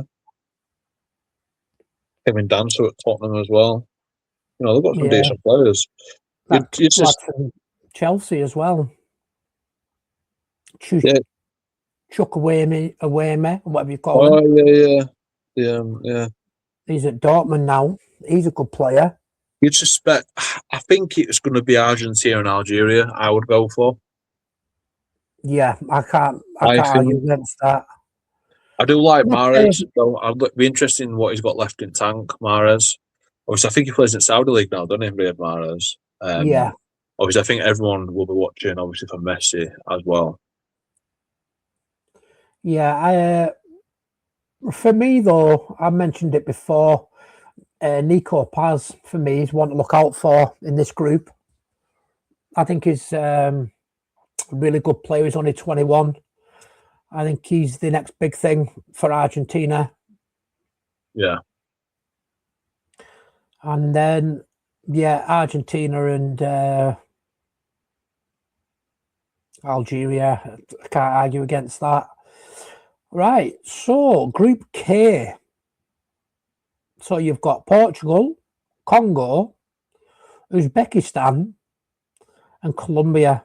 I think for that group, I can't see past Colombia and Portugal. Yeah. They have Uzbekistan. They've got the lad at Man City, the defender, Kustinov. You know, I think he's decent. Yeah, he is really good. Fast. I don't know if they've got much more in it. They're managed by Cannavaro. Cannavaro? No, the Italian player. I thought he was still managing in Saudi League or in America somewhere. Oh, he's managing Uzbekistan, apparently. Interesting. But yeah, I think Colombia and Portugal are a bit favourites. Part of me thinks Colombia might win the group, to be fair. I think Portugal have got a really good squad, But I honestly think the over insistence on Ronaldo taking free kicks and everything, I do think it hinders other players. The kind of prioritise Ronaldo. I think it's going to the stage where they need to start phasing him out. If I remember rightly, didn't he get benched and he's seen his ass in the last tournament in the Euros or something? Probably. I'm sure I've seen, unless I've thinking of a different they've got some really good players, Portugal, like Rafael Leao. You know, he's been linked with some English clubs as well, Rafael Leao. I think he said he's going to leave AC Milan, didn't he? Yeah. I wouldn't have Liverpool. As if João Felix is at Al Nassr. Would you take Leao at Liverpool? I think so, mate, yeah. Good player, isn't he? He's a bit inconsistent, though, isn't he? I don't like him. I think apparently he's really arrogant. It wouldn't surprise you, mate, to be honest with you. Quality-wise, you can't argue against him, but you want to see it week in, week out, don't you? Obviously, Portugal are missing, obviously, Jota as well. Which I was just about to ask you about that. Yeah. Obviously, you saw what stuff with Robertson when they qualified, and they said, "Oh, it was him and Jota's dream together." And Jota's they were both injured, weren't they, for the Euros? Yeah, I think they both missed out. So yeah, maybe that is a little bit more motivation for Portugal as well. Is with Jota, I've seen them when they announced the squad, they always put his name there as well, don't they? Which is pretty cool. Nation League holders as well, aren't they? They've got a good squad, really good squad, Portugal.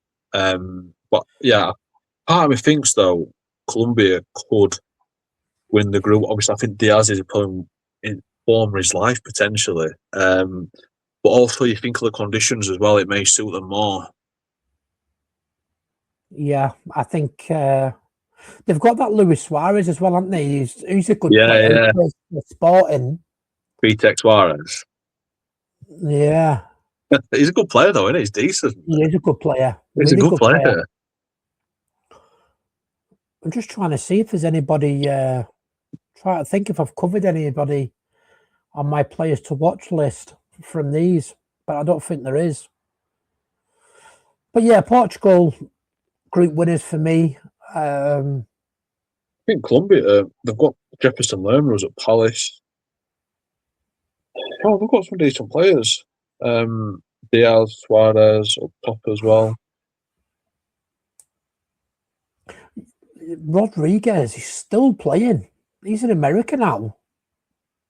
Yeah. They've also got Davinson Sanchez at ex-Tottenham. Galatasaray. Yeah. Oh, he played against us this season, didn't he? Yeah, they've not got a bad side, Colombia. Yeah. My worry is, though, if you keep Diaz quiet, I don't think they're a threat in the knockout stages. Think this is they will be heavily reliant on Diaz. But the form he's obviously a very good player. I think for me, he's probably one to watch in this group from a personal. Because I like him as a player. Diaz, I think we missed him massively this season. So, yeah. For me, I don't like saying it, but Bruno Fernandes for me. I think he's the one to watch in this group. I think if he has a good tournament, I think Portugal will go far. You see, the thing is with Bruno Fernandes, I remember previously, it always feels like he gets undermined by Ronaldo. And this is kind of what I'm talking about when it comes to free kicks and stuff. I'd never seen him miss a penalty for United up until Ronaldo re-signed for United. And I think it added a psychological aspect on Bruno, and then he flourished again after Ronaldo left. I do think that could cause some issues.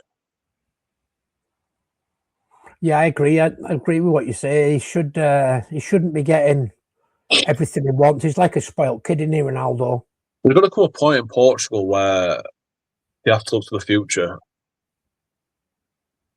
But yeah. But Portugal, obviously, they're a good team. Oh, they're brilliant. If I was to pick an outside bet besides the four we've picked, you would probably have to pick Portugal. The only reason I've not picked Portugal is I've picked them for the last about 5 tournaments and done nothing in.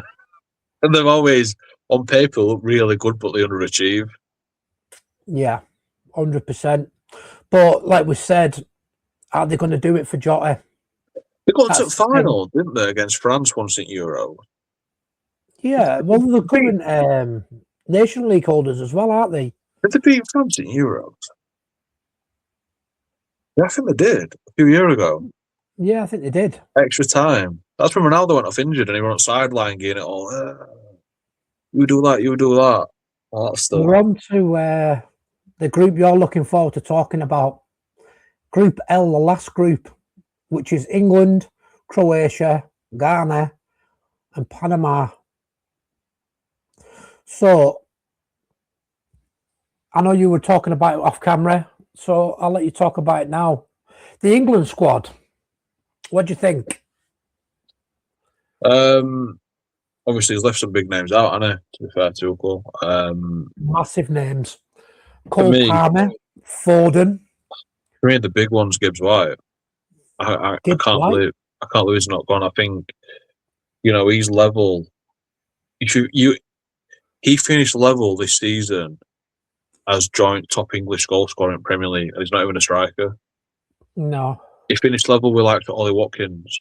I think he's outperformed every other number 10 attacking midfield player who's gone. I think he's had a better season than Eze. I think he's had a better season than Jude Bellingham. Morgan Rogers had a better season than. For me, it doesn't make sense not to have took Gibbs White. I also think Trent should have gone. Yeah. What about Harry Maguire? I'd have took Harry Maguire.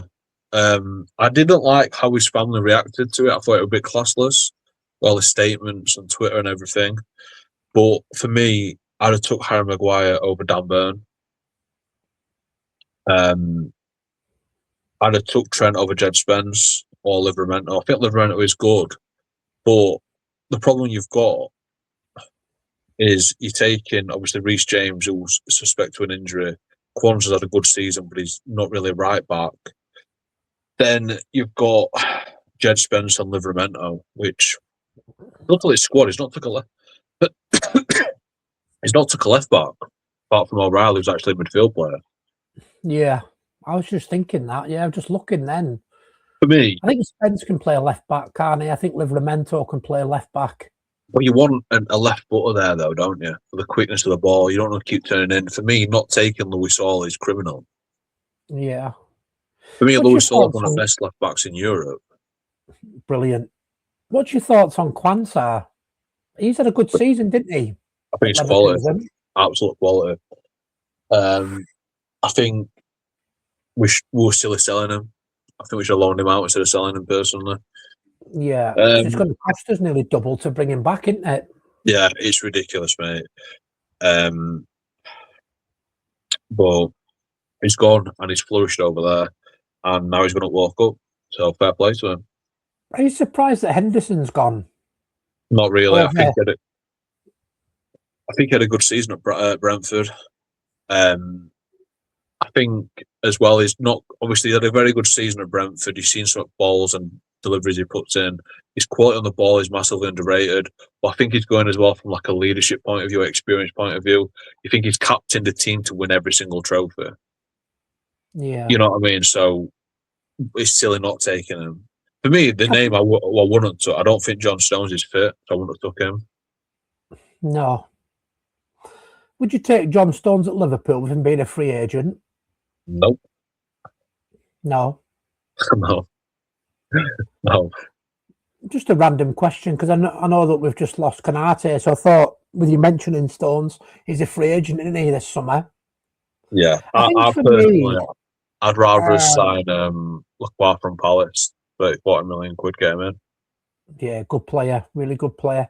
I think for me, I would rather have seen a Foden or a Palmer in instead of Eze. I don't think Eze's had a great season for Arsenal, really. I think Eze's had a better season than Foden. I think Palmer is a quality player. He's just been hindered by injuries this season. But I really do like Palmer. For me, if I was going to take one player, it would have been, like I said, Gibbs White. I think he's been absolute quality for us this season. And I think it's criminal that he's not one to walk up. Yeah. And I think for me, Elliot Anderson's going to be key for England this summer as well. Yeah. I think he's a brilliant defensive midfielder. It's going to be interesting how he does the midfield, because obviously you've got Declan Rice, Elliot Anderson and Jude Bellingham. But only two of them three would play in. So it's going to play 4-2-3-1, and it's going to play two with number 10 in front. Do you play Bellingham in the number 10 so you can get Rice and Elliot Anderson in? Or do you play? Or do you put Morgan Rogers in the number 10? But then it's going to either do you play Bellingham or Elliot Anderson? You know what I mean? How it's going to be interesting how he works that. I think for me, Anderson and Rice start, and then Bellingham. I can't see Morgan Rogers getting in above Bellingham. Yeah. Well, for me, this is why, in a way, do you think he's probably made it a bit easier, like he's not took Gibbs White? Because I think if Gibbs White went, he should have been playing that position. Yeah. I think he's had another good season. Really good season, Gibbs White. I really like him. So if you move on to forwards, this is my worry, forwards-wise. Because why haven't you put Eze as a forward and, like you say, put Gibbs White in midfield instead of, say, Madueke? Because Eze is better than Madueke for me. Yeah, I think the reason why he's took Madueke is because he's probably the closest replacement to Saka in case anything happens to Saka. For me, I think obviously Kane starts up top a bit naturally. I think Rashford starts up left because I think he had a great season at Barcelona. Then it's probably going to be Saka on right, I presume. Even though I don't think he had the best season. What's your thoughts on Anthony Gordon going to Barcelona for 70 million? That's mad, right? I don't think he had that good of a season, to be honest with you. No, I think it's madness. Absolute madness. What about Ivan Toney? Do you think he'll get a game? I like Ivan Toney. Yeah, I think as well the reason why he's took Toney is for pens, just in case. You know, I do like Ivan Toney. Yeah. I think he scored like over 40 goals in Saudi Arabia this season. Has he? Yeah, he's scored a ridiculous amount. He's brilliant though, isn't he? Why did he go over there? It's got to be money, surely. Because Liverpool linked with Toney at one point. Yeah, but he got that banned, didn't he, as well, for betting. Yeah. Before the last major tournament. But that's what I was saying. My worry for England is, where's the next striker coming from when Watkins and Kane retire? And I don't think Toney's much younger. So where's the next English striker coming from? There's a lot dotted around, but like you saw for Ipswich, Liam Delap looked decent. He's gone to Chelsea and he's not really stepped up, has he? No. You know, I don't know any others, to be honest with you. Off the top of my head, that is, anyway. I can't think of any really coming through. I mean, you've got the young lad at Liverpool, which I keep banging on to you about, is that Josh Lambie. Yeah. Apparently he's going to get some. Apparently he's going to get some chances under Riola. Have you watched him play yet? Not really. The highlights are out of him. I've seen the odd bit, but I haven't seen much. He's a real talent. Sure, there's a striker. I don't know if I've told you, but I've got tickets for the Monaco game in pre-season. You know what? I was going to go, mate, but I'm in Spain. Oh, gutted. I got mine yesterday. I go on the Friday before, and I come back the following Friday. I thought about going to the Como game, but I've probably been knackered from travel, so I was gonna go to the second game as well. I was gonna go if it was an early kickoff, but it's like 6 o'clock, isn't it? Yeah, and I go away the next day. I looked and I thought, I can't bother to go up at Pennines just at that time when I travelled back from Spain on Friday. You know what I mean? But yeah. Yeah, what I might have to do is I'm going away on the 17th of August till the 22nd or something like that. So I might have to schedule a few different bits and pieces. Yeah, that week I'm off for a week, so ain't I? So let's move on to Croatia. I think they've got an aging team, Croatia, haven't they? Yeah, I think that's it. I think when we play Croatia, we're going to have to step the intensity up to try and make them move around a bit, make the Modric's, the Kovacic's like that, get a bit out of breath. Even Perisic is still going as well. So, there's quite an aging team. They do have lots of good players. Gvardiol at City is in there. The Sutalo at Ajax, I think, is decent. Stanisic at Bayern Munich. They've got some good players, but like I said, it's the midfield is going to be key with them. We can't let them get hold of the ball and start dictating play. We need to keep the intensity on top of them and kind of win that midfield battle. Yeah, you can't let Luka Modric have time on the ball, even at his age, can you? He doesn't have to move with his ability. Well, this is it. For me personally, if it's Bellingham who's playing number 10 or whoever it is, just stand on Modric's toes all game. Yeah. He's not going to run round him. He's not going to beat any of our midfielders for pace. No. I'm trying to see if there's anybody on here worth giving a major shout out besides Modric. We've got Kopites at City. I like Gvardiol. I think he's a good player. That Nikolai Vlasic, I think he played in England at one point as well. Yeah. Vlasic, was it Tottenham? I can't remember, mate, to be honest with you. Sure he played in England, though. So, on to the next one. We've got Ghana. These could be a surprise team, Again, because they're from Africa, aren't they? So, they won't have any problems with the heat, will they? No. I don't think it's the best Ghana team. I've seen better Ghana teams, to be honest. Inaki Williams, I've talked with Nico Williams' brother. He just played for them. We've got Semenyo up top as well. Up top, they look decent. I think rest rate is a bit hit and miss. But yeah. I think the main man for them is Semenyo, isn't it? Inaki Williams is all right, but isn't he like 33 or something? Probably. I think he's Nico's older brother, isn't he? Yeah. So. And then you've got Thomas Partey, which I'm surprised about. Yeah, there's a bit of controversy around that, with his ongoing cases as well. What's going on? Is it still going? I thought it'd been cleared. No, he's I think he's out on bail at the moment, I believe. Yeah, it's one of them, innit? He really shouldn't.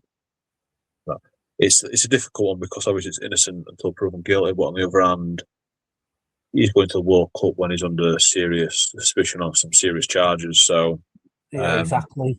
It's a horrible. Somebody's had to make a decision, which is hard, if you know what I mean. So, Carlos Queiroz, one of Fergie's assistants. You know what? The name rings a bell, mate. Let me give him a quick Google. I'm sure he was one of Fergie's assistants. Did he go to Real Madrid as well? Could have been. It rings a bell, like Queiroz, or whatever, however you pronounce it. I'm sure. Was. And I think he went to Real Madrid as well. Yeah. I'm sure he did. After United. Yeah, Real Madrid 03-04. Yeah, and I think just before then, he was at Man United. Yeah. Didn't he manage Qatar as well? Says so, mate, yeah. Up in 2023. Managed all sorts, mate. He's managed... Well, after he left Real Madrid, he's managed Portugal, Iran, Colombia, Egypt, Iran again, Qatar, Oman, and Ghana. Wow. International guy, eh? Mr. Worldwide. There's quite a few English clubs in this Ghana player list, isn't there? You've got a couple that play for Leicester, one at Coventry, one at City. Yeah. Obviously, Jordan Ayew will be knocking on now, though, at Leicester, ain't he, Jordan Ayew? There's got to be. He's got to be knocking on that. Doesn't his brother still play as well? What's his brother called? Andre Ayew? Andre Ayew, yeah, that's it. Tell you what, the other lad from Leicester, that Fatu, I think he's decent. Yeah. I've seen a few bits, he looks decent. But like I said, I don't think they've got enough to get through this group. I think England will win the group, and I think Croatia will have enough in them to get through Ghana, I think.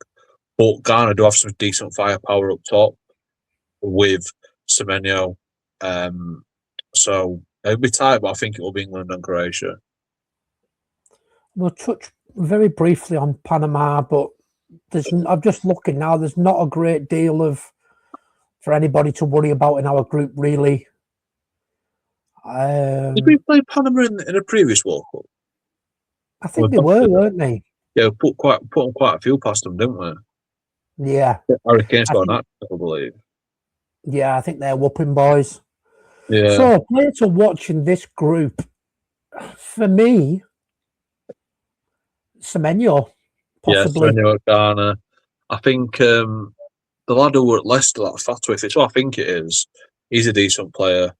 And I think Harry Kane as well from England, because I think there's a possibility he could be top goal scorer of this tournament if England go far. Yeah. And then I also like Elliot Anderson as well. Yeah, there's talk about, obviously, Arsenal winning the league against Champions League final. If England do well, there's talk about Declan Rice for Ballon d'Or level. For me, if there's one England player who should be up for Ballon d'Or this season, Harry Kane. He scored over 60 goals this season.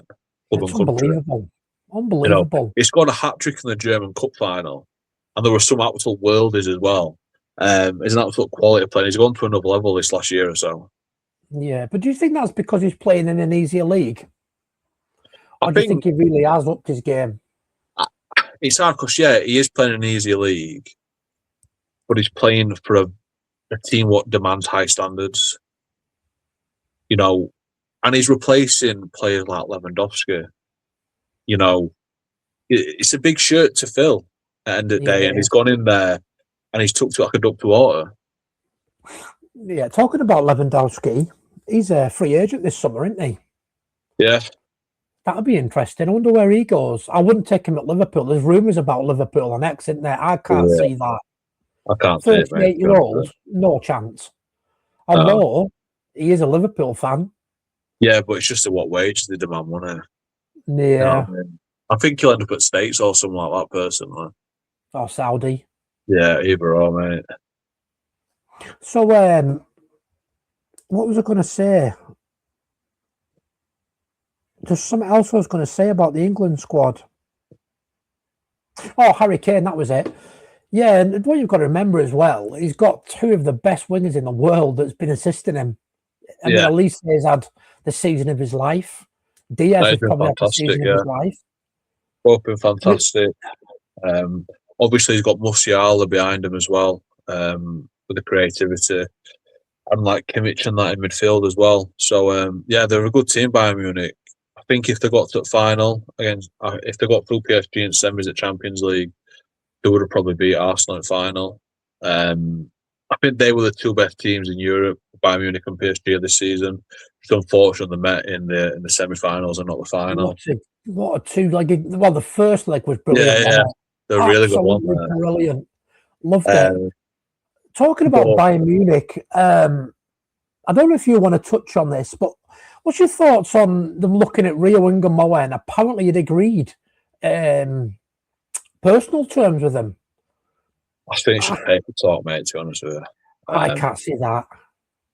Like I said, I think I mentioned on the podcast or on the video in here, it's either one or two things for me. It's either Bayern trying to unsettle him, or it's his agent trying to, obviously, when he comes up for renewal, he's coming to 18 soon, so we can get a longer contract then, using that as kind of leverage on Liverpool to get a better deal. It's one or other for me, because there's obviously Liverpool never going to sell him. No chance. Not a chance. I think Richard Hughes has already said, hasn't he, that he won't sell Rio YNWA. Yeah. And I don't know if it's true or not, but I did see something on X, and apparently Rio YNWA said himself, they can buy me if they want on FIFA. Yeah. Which I did find quite funny. It's funny, to be fair. Would you have took Rio to the World Cup? I think so, but it's hard because originally no, but how he played last weekend, how he come on in that second half against New Zealand, I just think he's a better option than some of the other wingers we've took off the bench. You throw him on last 20 foot. Imagine if you're a defender, You're playing in 35 degrees heat. You're absolutely on your knees. 20 minutes left. You see Rio and Gomon warming up, about to come on. Yeah. Mate, I'd be And like, he's coming on dancing about.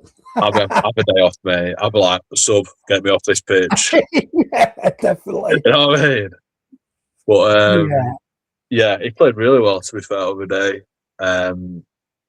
But yeah, it's a shame he's not gone. But I'm sure in the future he'll be one of the first names on the squad. Yeah, definitely. He's definitely the future of this country. 100%. That's it, mate. That's everything covered for the World Cup. Is there anything else you want to touch on? Give anybody any honourable mentions that we haven't touched on yet? Don't think so, mate. No, I think we've covered it well. Like I said, the climate's going to be a big factor in it, this tournament, as well as obviously navigating your way through the group. For me, if you can navigate your way through the group comfortably, and you see certain teams, England have done it in the past, where we've won his first 2 games basically through the group and we've rested players in the 3rd game. You can get that type of thing. It helps you for latter stages. So trying to get through as comfortably and as efficiently as possible in them early rounds, I think, is key. But Yeah, it's going to be interesting with the climate. I think, certain countries will adapt to it better than others. From a European point of view, you'd suspect teams like Portugal and Spain would be more acclimatised to them conditions than, let's say, Scotland and England. do you think England will struggle with the heat? What, England? Yeah, and Scotland, to be fair. Yeah, I mean, the good thing for England, there is a handful what play in Spain now. And this is what I didn't understand with Trent, because the reports that when they were picking the squad, they did factor in the acclimatisation for the conditions over there. And they used data from when they did a training camp in Spain to see who did better in the heat. Trent plays week in, week out in Madrid, mate. Yeah, exactly. For me, taking players who are obviously high quality players with that experience of playing in hotter conditions, it'd have been a no-brainer. I think that's one of the reasons why I took Ivan Toney as well, because obviously played in Saudi Arabia. So he's used to those type of conditions as well. Obviously, Scotland, I don't think they've got the same look. So they've got a few players who play in Europe, predominantly in Italy. But, this is why you need to be more proactive, I think. Again, you don't want to be sat defending for 90 minutes and then you need to get hold of the ball and try and, take the pressure off your back line as well. Yeah, definitely. I think for me as well, injuries as well. They've got to try and keep everybody fit, at least the main core players fit these countries, haven't they? If you get a big player injured in the first game, for example, I'm not sure what the ruling is in bringing in replacements. I think after tomorrow, I think you're done, mate. I don't think you can bring anyone in. Right. I think it's 24 hours before it starts. I'm sure that's what they said.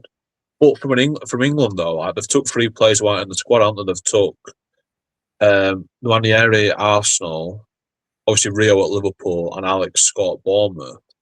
But if England suffer an injury before the deadline, I think it's tomorrow the deadline, only Alex Scott could get called up because I think he was the only one in the preliminary squad. So Rio or Nwaneri can't get called up as a replacement. It would only be Alex Scott, I believe. Right. I think. Don't quote me though. What's your quotes? You just passed that through the screen to me. What's your thoughts on Alex Scott? There's quite a lot of rumours of Alex Scott, isn't there? Good player, more of an attacking midfield player, isn't it? For me, it's hard because I think if you sign someone like him, you've already got Florian Wirtz. Yeah, and Dominic Szoboszlai. Yeah, and then obviously Harvey Elliott's going back as well. I don't know what's going to happen with him yet. But he's a good player, though. But I don't think there's any room for him at Liverpool yet.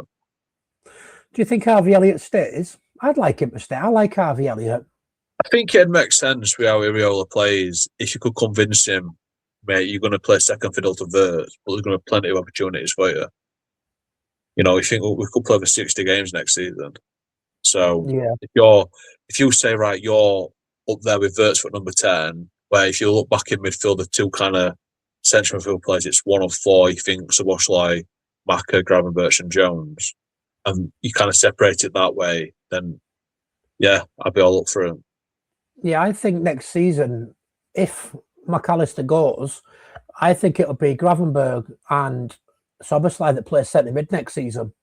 I think they're going to play anyway, mate. I think that's the two. Yeah. I can't honestly, I don't know why. I've just got a real funny feeling McAllister's going to go. I think Adam said that a few times, hasn't he, on AKM? Yeah, I think he's praying for it, about 6 months. I think he's praying for it, mate, to be honest. So, yeah, mate, I think that covers everything. Yeah, spot on, mate. Yeah, good one. We'll sort some out for another episode at some point. And, yeah. I'm trying to think. I don't think I've got anything on Friday. So maybe we could do something on Friday, get the first 2 games in. After I'm meant to be recording with Sean on Friday. I'll have to do a check time doing that. We've got a podcast episode lined up. But I should be able to do something either side, but I have to double check when we're doing it. I can't remember, mate, to be honest with you. Yeah. Well, like I say, we'll put it on the post section. So if people look out on the post section, they'll see it when we're going to do a live. We were planning on doing a couple of lives as well during the World Cup, which I'm looking forward to doing. Yeah. Talking about games from the night before or a couple of days before. Just for half an hour, 45 minutes or something like that. I was thinking of doing one every other day, but I think it'd get too much with both of our schedules. So yeah, we'll just put it in when and where we come, mate. Yeah. Well, thanks for joining me again, mate. And I'm sure we'll get something else out at some point this week. Before I go as well, I am hopefully doing a video with Daryl Kensington, who's a friend of the channel. Hopefully this weekend, so keep an eye out for that. I'm sure Scott will be doing bits and pieces. I've got plenty of videos coming out between now and the start of the World Cup. So that's it for now. Take it easy. Cheers, mate.